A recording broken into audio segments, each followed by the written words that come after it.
الحمدللہ رب العالمین والصلاة والسلام علی رسول اللہ صلی اللہ علیہ وسلم۔ رب اشرح لی صدری ویسر لی امری واحلل عقدۃ من لسانی یفقہوا قولی۔ سبحانک لا علم لنا الا ما علمتنا انک انت العلیم الحکیم۔ رب زدنا علما۔ ان الخیر الحدیث کتاب اللہ وخیر الہدی ہدی محمد صلی اللہ علیہ وسلم۔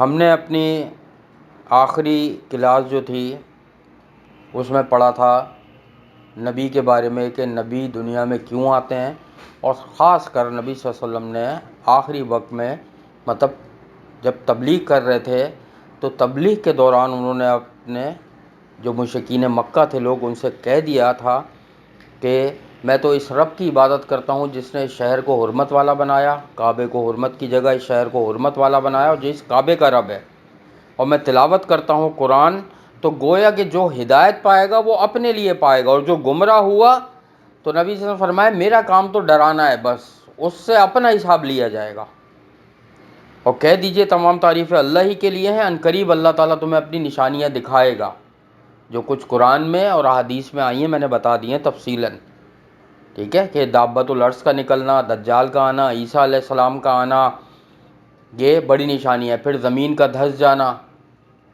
مشرق میں مغرب میں، پھر درندے کا باتیں کرنا انسان سے، جوتے کے تسمے کا بات کرنا، کوڑا جو ہے جو اس کا سرا جو ہوتا ہے اس کا باتیں کرنا، یہ سب نشانیاں ہیں جب یہ ظاہر ہو جائیں گی یہ، اور نہیں ہے آپ کا رب غافل، جو بھی انسان عمل کرتا ہے اس سے اللہ غافل نہیں ہے، تفصیل میں بتا چکا ہوں حدیث کے ساتھ، ٹھیک ہے۔ آج جو ہم پڑھیں گے ایک تو سورہ القصص ہماری شروع ہو رہی ہے انشاءاللہ، اور دوسرا اس میں انبیاؤں کے واقعات پڑھیں گے۔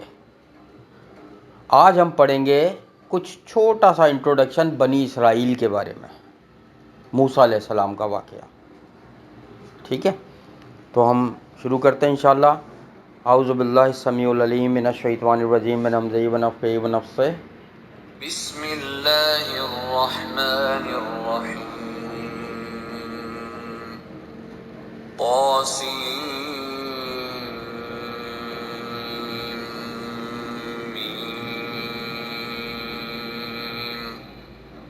تلك آیات الکتاب المبین۔ اب سورہ القصص بھی شروع ہو رہی ہے حروف مقطعات سے، جس کے بارے میں بتا چکا ہوں کہ اس کا مطلب کسی کو بھی نہیں پتہ، جس طرح قرآن میں یہ نازل ہوئے اسی طریقے سے قیامت تک پڑھے جاتے رہیں گے۔ اس کی تفصیل میں نہیں جا رہا، کئی دفعہ پہلے بتا چکا ہوں۔ پھر اللہ تعالیٰ فرما رہے ہیں یہ آیتیں ہیں واضح کتاب کی، یعنی کھلی کتاب کی، روشن کتاب کی آیتیں ہیں۔ کون سی؟ جو ہم پڑھ رہے ہیں، جتنی بھی ہم نے قرآن کی آیتیں پڑھی ہیں یہ کھلی روشن کتاب ہے۔ کیوں کہا گیا اس کو کھلی یا روشن کتاب؟ کیونکہ یہ اندھیرے سے اجالے کی طرف لاتی ہے۔ سورہ بقرہ میں ہم پڑھ چکے ہیں کون سا اندھیرا، گمراہی کا اندھیرا، اجالے کی طرف لاتی ہے۔ کون سا اجالا، کون سا نور، کس طرف لاتی ہے؟ ہدایت کے نور کی طرف، ہدایت کے راستے کی طرف جو اجالا ہے، گمراہی سے نکالتی ہے یہ کتاب، ہدایت کی طرف لے کر جاتی ہے۔ اور یہ جتنی بھی ہیں آیتیں یہ اسی کتاب کی ہیں، قرآن کی، جو اللہ رب العالمین کی طرف سے ہیں۔ نتلو علیک من نبأ موسیٰ وفرعون بالحق لقوم یؤمنون۔ اب اللہ تعالیٰ فرما رہے ہیں ہم پڑھتے ہیں آپ پر کچھ خبریں موسیٰ علیہ السلام اور فرعون کی، حق کے ساتھ ان لوگوں کے لیے جو ایمان لاتے ہیں۔ آپ پر پڑھی جاتی ہیں کچھ خبریں موسیٰ علیہ السلام کی اور فرعون کی۔ خبر کے لیے یہاں پر نبا کا لفظ استعمال ہوا ہے، جو سورہ نبا بھی ہے آخری پارے میں، عما یتساءلون عن النباء العظیم۔ نبا کہتے ہیں کسی بہت بڑی خبر کو، چھوٹی خبر نہیں، کسی بہت نباء العظیم، بہت بڑی خبر، تو نبا کہتے ہیں بڑی خبر کو۔ تو اللہ تعالیٰ فرما رہے ہیں ہم آپ پر ایک خاص خبر بڑی یا اہم جو ہے کس کی؟ موسیٰ علیہ السلام اور فرعون کی، حق کے ساتھ بیان کرتے ہیں ان لوگوں کے لیے جو ایمان لاتے ہیں۔ فرعون اور موسیٰ علیہ السلام کا واقعہ جو ہے، بنی اسرائیل کا واقعہ، وہ لوگ ایمان لاتے ہیں کہ جو ایمان لاتے ہیں ان کے لیے بیان کرتے ہیں۔ اچھا ایک چیز ذہن میں رکھو، ان میں سے تقریباً 25 کے قریب میرا خیال ہے انبیاء کا ذکر آیا قرآن میں۔ یہ تقریباً کہ تمام انبیاؤں کا ذکر پہلے والی کتابوں میں بھی ہے، انجیل میں بھی موجود ہے، یہودیوں کی کتابوں میں بھی موجود ہے۔ لیکن کیا ہے، ایک تو کچھ چینجز کر دیے انہوں نے، یہ چینجز بھی میں نے بتائی تھی جب اسرائیلی روایات میں ذکر کرتا ہوں بیچ بیچ میں، جو آتی ہیں مفسرین اسرائیلی روایت کو جو لے کر آتے ہیں، ٹھیک ہے، میں اس کا ذکر کرتا ہوں کہ اسرائیلی روایت کیا ہے، کیسے آئیں، اس کے بارے میں نبی صلی اللہ علیہ وسلم نے کیا فرمایا، یہ الگ ایک، خیر میں تفصیل میں نہیں جا رہا۔ تو کہنے کا مقصد یہ ہے کہ لیکن کیا ہے کہ وہ لوگ ایمان نہیں لاتے نا۔ کیا ہم بھی قصے کہانیاں پڑھ کر یہ گزار دیں آیتیں؟ اللہ تعالیٰ یہاں فرما رہے ہیں کہ ان لوگوں کے لیے میں بیان کر رہا ہوں قرآن میں جو ایمان لاتے ہیں۔ ہم اپنے آپ کو سوچیں کہ ہم کہاں کھڑے ہیں۔ اللہ تعالیٰ نے 30 میں سے تقریباً 28 پاروں میں بنی اسرائیل اور سورہ بنی اسرائیل کا اور موسیٰ علیہ السلام کا ذکر کیا ہے، اور یہاں اللہ فرما رہے ہیں ان کے لیے جو ایمان لاتے ہیں۔ یقیناً ہمارے ایمانوں میں کمی ہے اور بہت زیادہ ہے، جبھی بار بار ایک چیز اللہ تعالیٰ ذکر کر رہے ہیں، اور حق کے ساتھ ذکر کیا۔ حق کے ساتھ ذکر کرنے کا مطلب ہوتا ہے جو حق ہے وہ اللہ نے بتا دیا، اس میں ذرہ برابر بھی اللہ تعالیٰ نے کوئی چینجز نہیں کری، جیسا ہوا تھا ویسا بتا دیا۔ کبھی کبھی ایسا ہوتا ہے کہ ہم لوگوں کے ساتھ ہوتا کچھ ہے، ہم مرچ مسالہ لگا کر کچھ اور بتا رہے ہوتے ہیں، بات پوری وہی بتا رہے ہوتے ہیں، لیکن تھوڑا سا مرچ مسالہ لگا کے کچھ نہ کچھ ایڈ یا سبٹریکٹ کر رہے ہوتے ہیں، جس سے اپنی عزت بھی بچ جائے اور اپنی بات بھی اوپر ہو جائے۔ بات صحیح بتاتے ہیں۔ اللہ تعالیٰ کی یہ خوبی ہے کہ جو اس نے اپنے کلام میں نازل کر دیا وہ حق پورا کے پورا جو تھا وہی بیان کر دیا۔ تو جو ایمان لاتے ہیں ان کے لیے یہ واقعہ ہے موسیٰ علیہ السلام اور فرعون کا۔ کیا؟ إن فرعون علا في الأرض وجعل أهلها شيعا يستضعف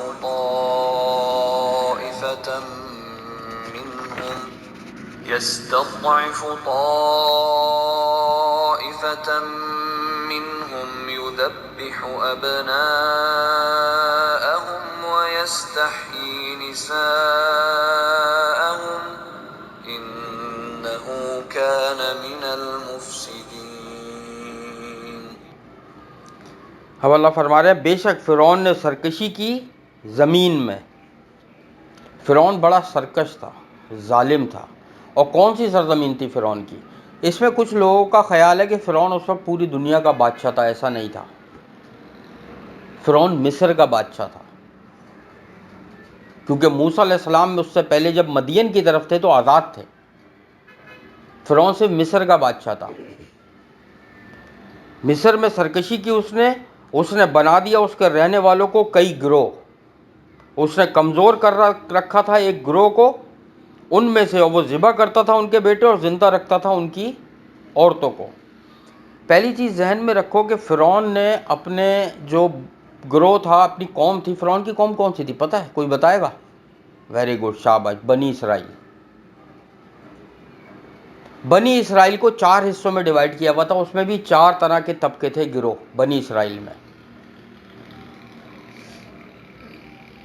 جیسے آج 4 طبقے ہیں ہندوؤں میں، سب سے اوپر جو طبقہ ان کا تصور کیا جاتا ہے برہمن، پھر کھتری، پھر ویش، اس کے بعد ایک اور بھی ہے ویش اور دریش کچھ ایسی ایک اور طبقہ، سب سے آخری۔ یہ 4 بڑے طبقے ان کے۔ جو برہمن ہوتے ہیں وہ سب سے اونچی ذات والے کہلاتے ہیں، اور جو دریش ہوتے ہیں وہ سب سے نیچ ذات والے کہلاتے ہیں۔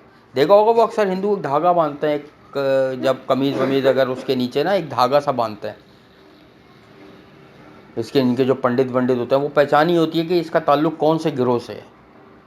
فرعون کے بھی 4 طبقے تھے،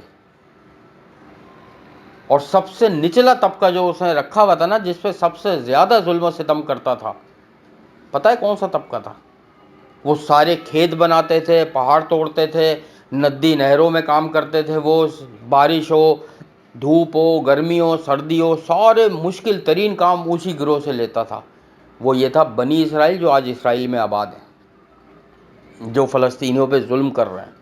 فرعون نے ان کی اینٹ سے اینٹ بجائی ہوئی تھی، سیدھا کر کے رکھا تھا، آج ان کو ایسے ہی ضرورت ہے۔ حقیقت میں سیدھا کر کے رکھا ہوا تھا فرعون نے، ہمت نہیں تھی ان لوگوں کی۔ لیکن بات کیا ہے کہ جب نبی صلی اللہ علیہ وسلم نے معاذ بن جبل رضی اللہ تعالیٰ عنہ کو یمن کی طرف خلیفہ بنا کر بھیجا تو ایک بڑی ہی کام کی نصیحت کری تھی، بہت کام کی نصیحت۔ اور پتہ ہے کیا کہا تھا نبی صلی اللہ علیہ وسلم نے کہ اے معاذ، مظلوم کی بد دعا سے ڈرنا۔ مظلوم کی بد دعا اور اللہ کے بیچ میں کوئی چیز حائل نہیں ہوتی۔ جب فرعون کا ظلم حد سے بڑھ گیا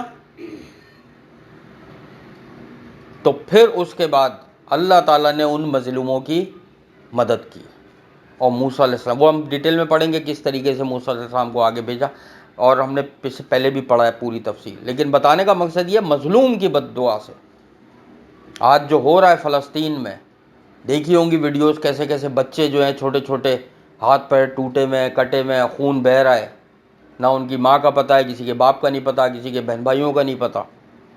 کیا حال ہوگا ان لوگوں کا جو یہ سب کر رہے ہیں؟ یہ وہ اپنا وقت یاد کریں کہ جب اللہ تعالیٰ نے ان کو فرعون کے اسی طرح ہوتا تھا، یہ جو آج ہم پڑھ رہے ہیں قرآن میں کہ فرعون نے ان پہ ظلم کے پہاڑ توڑے ہوئے تھے۔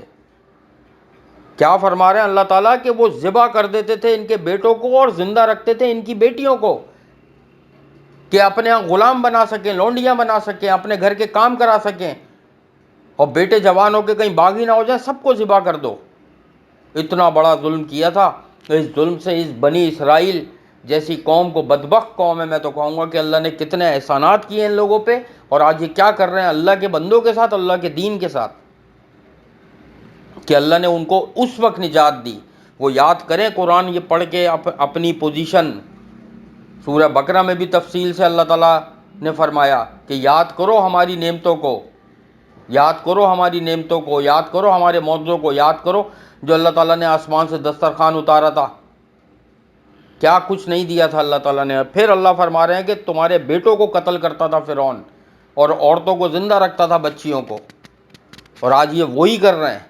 یہ جو نسل کشی کر رہے ہیں مسلمانوں کی، یہ وہ وقت یاد کریں کہ جب اسی اللہ تعالیٰ نے جن کے بندوں کو یہ قتل کر رہا ہے مسلمانوں کو، اللہ نے نجات دی تھی۔ ان کو ڈرنا چاہیے، کیونکہ اللہ اور مظلوم کی جو بد دعا ہوتی ہے اس کے بیچ میں کوئی نہیں ہوتا، ڈائریکٹ اللہ کے پاس جاتی ہے، اور ہم اللہ سے دعا کرتے ہیں اللہ تعالیٰ یہود و نصارہ اور ہندوؤں کو، دشمنوں، اسلام کے دشمنوں کو تباہ برباد کر دے، نیست و نابود کر دے، فلسطین و غزہ کے مسلمانوں کی بہترین مدد فرمائے اللہ تعالیٰ۔ تو یہ اللہ فرما رہے ہیں کہ فرعون میں گروہ بنے ہوئے تھے۔ اچھا، ان میں بھی جو گروہ تھے نا، کچھ گروہ پتہ ہے کس کی عبادت کرتے تھے؟ پوجا کرتے تھے گائے کی۔ یہ وہیں سے تو آئے ہیں، ہندوؤں کی نسل چل رہی ہے، ہندوؤں کے ابھی گائے ماتا ہے۔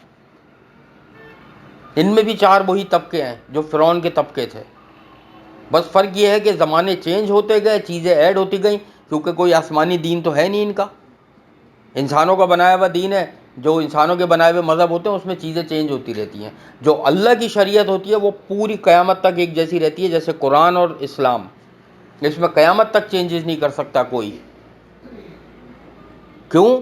کیونکہ اللہ تعالیٰ نے جو حکم نازل کرنا تھا قرآن میں کر دیا، اور نبی صلی اللہ علیہ وسلم کی سنت میں وہ آ گیا، حدیث میں محفوظ ہو گیا، اس میں کوئی چینجز نہیں کر سکتا۔ ان کیا کوئی ایسی چیز ہی نہیں تھی، یہ تبدیل کرتے گئے کرتے گئے کرتے رہے، آج دیکھو کس حساب سے بھٹک گئے۔ اور پھر اس آیت میں کیا فرماتے ہیں؟ بلا شبہ تھا وہ فساد کرنے والوں میں سے، زمین میں فساد پھیلاتا تھا فرعون۔ ایک تو ایک دوسرے سے فرقوں کو لڑا کے رکھتا تھا، اور دوسرا یہ کہ زمینوں پہ قبضے کرنا، لوگوں کے مال ہتھیانا، قافلوں کو لوٹنا، یعنی جو قافلے وہاں سے، تجارتی قافلے وہاں سے گزرتے تھے، ٹھیک ہے، چاہے وہ ان کے ہو، بنی اسرائیل کے ہوں یا کسی اور اس کے ہو۔ اچھا، یہ کون سی قوم تھی پتہ ہے بنی اسرائیل؟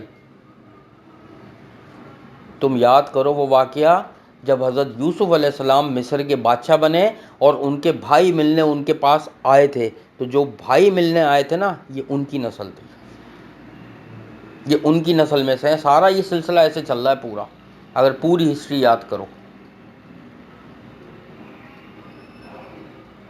اور ان کا ایک بھائی تھا یہودا نام تھا، جو ان کی سوتیلی ماں جو تھیں ان سے تھا، میرا خیال ہے غالباً مفسرین کہتے ہیں۔ وہ بہرحال وہ زمین میں فساد مچاتے تھے۔ ایک آیت اور کر لیتے ہیں انشاءاللہ۔ وَنُرِيدُ أَن نَّمُنَّ عَلَى الَّذِينَ اسْتُضْعِفُوا فِي الْأَرْضِ وَنَجْعَلَهُمْ أَئِمَّةً وَنَجْعَلَهُمُ الْوَارِثِينَ وَنُمَكِّنَ۔ اب اللہ تعالیٰ فرما رہے ہیں اور ہم چاہتے تھے کہ ہم احسان کریں ان لوگوں پر جو کمزور کر دیے گئے تھے مصر میں، زمین مصر میں۔ میں نے کہا تھا نا، دیکھو مظلوم کی دعا نبی صلی اللہ علیہ وسلم فرمایا، اور اللہ کے بیچ میں کوئی بھی آڑ نہیں ہوتی، کوئی چیز حائل نہیں ہوتی۔ تو اللہ تعالیٰ نے یہ فرمایا کہ اب ہم نے چاہا کہ احسان کرے ان لوگوں پر، کن پہ؟ ان بدبخت یہودیوں پہ جو ابھی اسرائیل میں موجود ہیں۔ ان کو یاد کرنا چاہیے اپنے آباء و اجداد پر کہ قرآن میں اللہ فرما رہا ہے کہ اللہ نے احسان کیا تھا، ان کو اس مصیبت سے اور اس اذیت سے اللہ نے چھٹکارا دیا تھا، آج یہی مسلمانوں کے ساتھ کر رہے ہیں۔ تو اللہ نے احسان کیا ان پر کہ زمین میں، اور ہم بنائیں ان کو امام یا پیشوا، اور ہم بنائیں انہیں اس سرزمین کا وارث۔ یعنی اللہ تعالیٰ نے یہ فیصلہ کیا، ہم نے پڑھا ہے کہ اللہ تعالیٰ فل اپنے جو امر ہیں اس پر غالب ہے۔ اللہ جب حد سے بڑھ گیا ظلم، تو اللہ تعالیٰ نے یہ فیصلہ کیا کہ اب احسان کرے اللہ تعالیٰ ان لوگوں پر، بنی اسرائیل پر، اور ان کو فرعون سے چھٹکارا دلائے، اور فرعون سے چھٹکارا دلا کر ان کو اس زمین کا وارث بنا دے، یعنی خلیفہ بنا دے۔ کتنا بڑا فیصلہ، کوئی سوچ سکتا ہے؟ یہ تو وہی بات ہو گئی کہ ایک قیدی کو پکڑ کے فرض کرو جیل میں ڈال دیا۔ اسرائیل والوں نے ایک مسلمان قیدی کو پکڑا اور یروشلم میں یا تل ابیب جو ان کا دارالخلافہ ہے وہاں کی سب سے بڑی جیل میں ڈال دیا، اور چاروں طرف ہزاروں فوجی اور ٹینک کھڑے میں اس کے، اور اللہ یہ فیصلہ کر لے کہ میں اس قیدی کو جو ڈالا ہے نا اس ملک کا صدر بنا دوں گا۔ تو کوئی سوچ سکتا ہے کہ اسرائیل کا صدر بنا دوں گا؟ اللہ کر سکتا ہے۔ جبھی تو اللہ نے فرمایا کہ ہم نے چاہا، ختم، نریدو، ہم نے چاہا، بس اللہ نے چاہا، اللہ نے کر دیا۔ اللہ کو تھوڑی ضرورت ہے کہ تمہارے پاس کتنے ٹینک ہیں، کتنی آرمی ہے، کتنی گولیاں ہیں، کتنے جہاز ہیں، کتنے میزائل ہیں۔ اللہ نے چاہا، کن فیکون۔ اللہ جو چاہتا ہے وہ کہتا ہے کن، بس وہ ہو جاتی ہے چیز۔ تو اللہ نے چاہا ہم ان کو وارث بنائیں اور ہم ان کو اقتدار دیں اور فرعون کے ظلم سے ان کو نجات دیں، اور اللہ نے ویسا کر دیا۔ تفصیل پڑھیں گے انشاءاللہ آگے۔ اللہ تعالیٰ سے دعا ہے کہ اللہ تعالیٰ ہمیں قرآن پاک پڑھنے، سمجھنے اور اس پر عمل کرنے کی توفیق عطا فرمائے، اور قرآن پاک کو ہمارے دلوں کے لیے ہدایت اور نور بنا دے، نماز کو ہماری آنکھوں کی ٹھنڈک بنا دے، ہماری موت بھی اس حال میں آئے کہ ہم قرآن پاک سیکھ رہے ہوں، سکھا رہے ہوں۔ ہمیں اپنے شکر گزار اور عبادت گزار بندوں میں اللہ تعالیٰ شامل فرما دے۔ ہمارے گھروں میں، ہمارے رزق میں، ہمارے علم میں، ہمارے عمل میں، زندگی، صحت، اولاد، کاروبار اور نوکریوں میں بے حساب برکتیں عطا فرما دیجیے۔ ہم سب کی تمام مشکلات، پریشانیوں اور بیماریوں اور آزمائشوں کو اللہ تعالیٰ دور فرما دے۔ ہماری دعاؤں کو، عبادتوں کو اور ہر نیک عمل کو اللہ اپنی بارگاہ میں قبول اور مقبول فرما لے۔ ہمارے والدین پر اللہ تعالیٰ رحم فرما دے۔ جن کے والدین دنیا سے جا چکے ہیں اللہ تعالیٰ ان کے درجات کو بلند فرمائے اور ان کے گناہوں کو معاف فرمائے۔ جن کے ماں باپ ابھی دنیا میں ہیں اور اللہ تعالیٰ ان کو بہترین زندگی دے، صحت کے ساتھ ان کو اللہ تعالیٰ زندگی عطا فرما دے۔ ہمیں جو بھی بیمار ہیں ان کو بہترین صحت کاملہ عاجلہ عطا فرما دے۔ آخرت میں ہمارا حساب کتاب انبیاء، شہداء، صدیقین اور سلف صالحین کے ساتھ فرما دیجیے گا۔ ہمیں نبی صلی اللہ علیہ وسلم کا ساتھ، ان کی شفاعت اور ان کے ہاتھوں سے آب کوثر نصیب فرما دیجیے گا۔ ہم سب کو 69,000 لوگوں میں شامل فرما دیجیے گا جو بغیر حساب کتاب کے اللہ کی رحمت سے جنت الفردوس میں جائیں گے۔ اللہم انا نسألوک الہدی والتقی والعفاف والغنی رب انی لما انزلت الی من خیر فقیر رب ارحمہما کما ربیانی صغیرا اللہم انی اعوذ بک من زوال نعمتک وتحویل عافیتک وفجاءۃ نقمتک وجمیع سخطک رب انی لما انزلت الی من خیر فقیر ولم اکن بدعائک رب شقیا اللہم انا نسألوک الجنۃ الفردوس وقنا عذاب النار اللہم انا نسألوک الجنۃ الفردوس وقنا عذاب النار اللہم انا نسألوک الجنۃ الفردوس وقنا عذاب النار ربنا تقبل منا انك انت السميع العليم وتب علينا انك انت التواب الرحيم سبحان الله عما يصفون وسلام على المرسلين والحمد لله رب العالمين سبحانك اللهم وبحمدك نشهد ان لا اله الا انت نستغفرك ونتوب اليك السلام علیکم ورحمۃ اللہ وبرکاتہ.